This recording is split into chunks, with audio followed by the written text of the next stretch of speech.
اعوذ باللہ من الشیطان الرجیم بسم اللہ الرحمن الرحیم الحمد للہ رب العالمین الرحمن الرحیم مالک یوم الدین ایاک نعبد و ایاک نستعین اہدنا الصراط المستقیم صراط الذین انعمت علیہم غیر المغضوب علیہم ولا الضالین آمین۔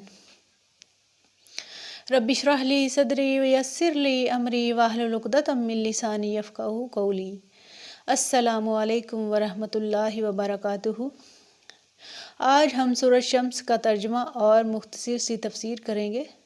سورۃ شمس مکی سورت ہے جو کہ مکہ میں نازل ہوئی اور اس کی 15 آیتیں ہیں۔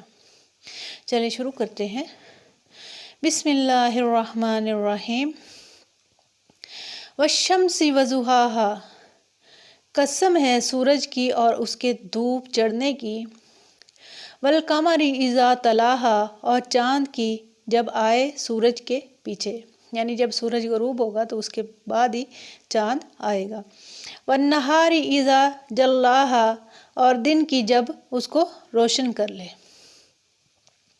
واللیل اذا یغشاہا، اور رات کی جب اس کو ڈھانپ لوے، یعنی رات جب آتی ہے تو وہ سورج کو ڈھانپ دیتی ہے، والسماء وما بناہا، اور آسمان کی جیسا کہ اس کو بنایا، یعنی بنانے والے کی، آسمان کی اور اس کو بنانے والے کی، والارض وما طحاہا، اور زمین کی جیسا کہ اس کو پھیلایا یعنی بچھا دیا، ونفس وما سواہا، اور جی کی جیسا کہ اس کو ٹھیک بنایا یعنی انسان کو، فَأَلْهَمَهَا فُجُورَهَا وَتَقْوَاهَا، پھر سمجھ دی اس کو یعنی بدکاری کی اور پرہیزگاری کی، یعنی اچھی راہ کی بھی سمجھ دی، یعنی اس کے اندر حق اور باطل کی تمیز رکھ دی۔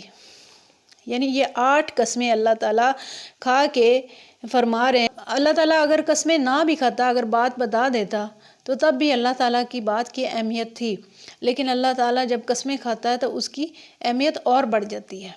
تو اللہ تعالیٰ 8 قسمیں کھا کر آگے بیان کرتا ہے، قد افلح من زکاہا، تحقیق مراد کو پہنچا جس نے اس کو سنوار لیا، یعنی اپنے نفس کا تزکیہ کر لیا، اپنے نفس کو پاک کر لیا، یعنی جتنی بھی اچھائیاں تھیں اس نے اختیار کی اور جتنی برائیاں تھیں اس نے اپنے آپ کو اس سے دور رکھا۔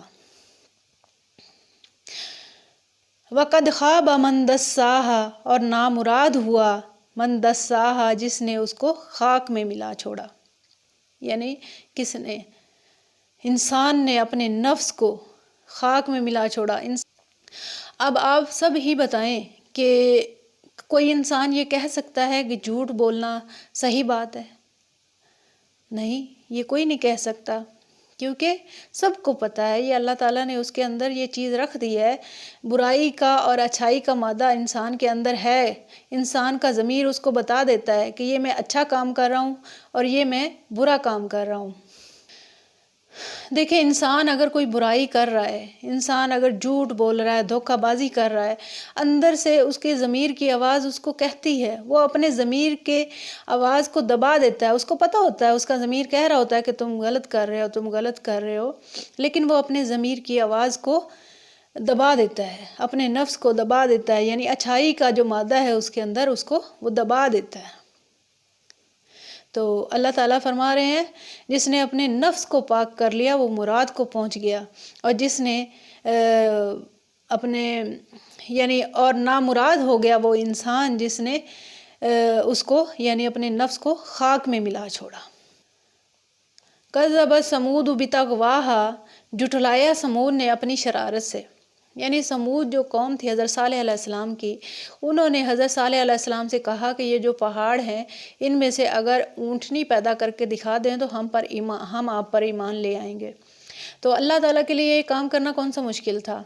تو اللہ تعالیٰ جب ایسی قوموں پر یعنی جو بول کر اپنی نشانیاں مانگتے ہیں ایمان لانے کے لیے، تو اللہ تعالیٰ اگر وہ ایمان نہیں لاتے تو اللہ تعالیٰ ان قوموں کو برباد کر دیتے ہیں۔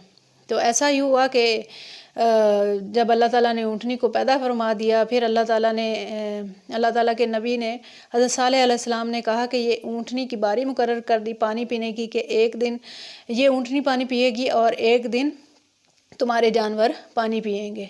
تو ان کو جب انہوں نے دیکھا، ان کو مشکلات پیش آئیں کہ ہمیں تو باری میں لگنا، مطلب کہ لائنوں میں لگنا پڑتا ہے، تو انہوں نے کیا کیا، ان میں سے ایک بڑا بدبخت کھڑا ہوا اور اس نے پھر دوسرے لوگوں کو اکٹھا کیا اور پھر انہوں نے اونٹنی کو قتل کر ڈالا، پھر ان پر اللہ تعالیٰ کا عذاب آیا۔